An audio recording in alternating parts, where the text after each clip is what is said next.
Topic है अलंकार।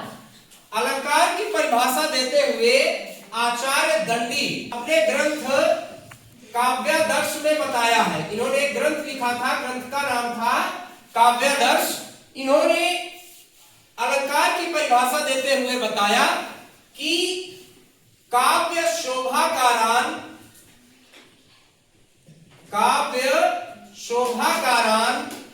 धर्मान अलंकारान प्रचक्षते,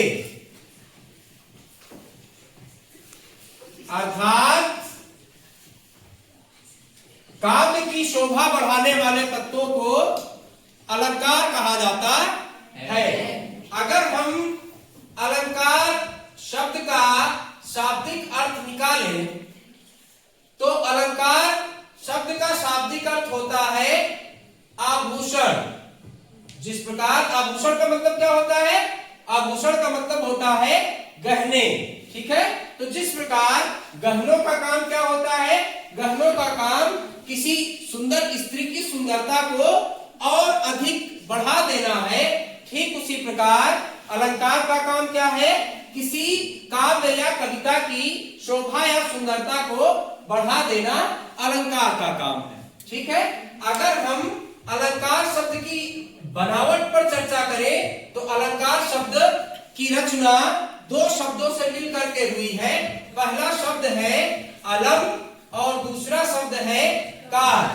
अलम का शाब्दिक अर्थ होता है शोभा या सुंदरता, शोभा या सुंदरता, और कार का शाब्दिक अर्थ है बढ़ाने वाला या करने वाला।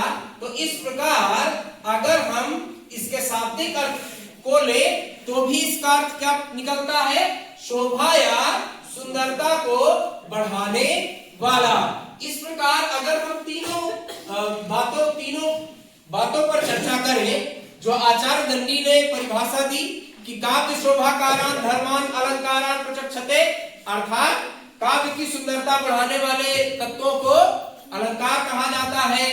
अलंकार का शाब्दिक अर्थ आभूषण होता है। तो ये भी क्या कार्य करता है? जिस प्रकार आभूषण सुंदरता बढ़ाने का काम करते हैं, ठीक उसी प्रकार अलंकार भी कविता की सुंदरता को बढ़ाने का काम करता है। ठीक है, अलंकार के अगर हम रचना के आधार पर देखें तो अलंकार दो शब्दों से मिलकर बना है, अलम और कार। इसके अर्थ आधार पर भी जो इसका अर्थ निकलता है वो क्या निकलता है? शोभा या सुंदरता को बढ़ाने वाला। ठीक है, तो इस तरीके से हम ये कर सकते हैं कि वे तत्व जो काव्य की सुंदरता,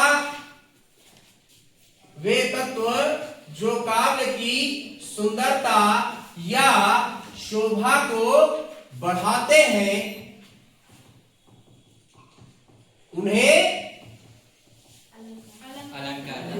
अलंकार कहते हैं। ठीक है, चलिए अब चर्चा करते हैं कि अलंकार के कितने भेद होते हैं।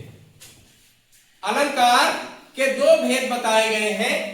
पहला भेद है, मतलब अगर हम ये चर्चा करें कि किसी काव्य की सुंदरता बढ़ानी है, मतलब किसी कोई कविता है, अगर हमको उसकी सुंदरता बढ़ानी है, जैसे मान लीजिए कमरे की सुंदरता बढ़ानी है, तो कमरे की सुंदरता बढ़ाने के लिए हम क्या करेंगे? एक डेकोरेशन कर देंगे, फूल पत्तियां लगा देंगे, है ना, झालर लगा देंगे, कमरे की सुंदरता बढ़ जाएगी। ठीक है, अगर हमें कविता की सुंदरता बढ़ानी है तो कविता की सुंदरता बढ़ाने के लिए हम क्या कर सकते हैं?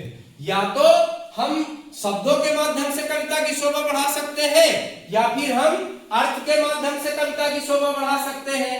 ठीक है, या फिर हम दोनों का प्रयोग करके कविता की सुंदरता बढ़ा सकते हैं। तो इस तरीके से अगर देखा जाए तो कुल तीन तरीके हैं जिनसे हम कविता की सुंदरता को बढ़ा सकते हैं।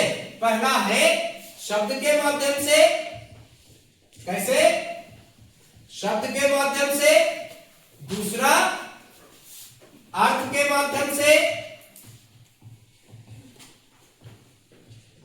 और तीसरा शब्द और अर्थ दोनों के माध्यम से। ठीक है, शब्द के माध्यम से, अर्थ के माध्यम से, शब्द और अर्थ के माध्यम से। तो इस तरीके अगर हम चर्चा करें कि अलंकार के कितने भेद होंगे, तो अलंकार के कुल 3 भेद हो जाएंगे। पहला है जब हम शब्द के माध्यम से अलंकार किसी काव्य से हम शब्दालंकार कहते हैं। कौन सा भेद बना? शब्दालंकार। जब हम किसी काव्य की सुंदरता अर्थ के माध्यम से बढ़ाते हैं तो हम उसे अर्थालंकार कहते हैं। ठीक है, शब्दालंकार और अर्थालंकार।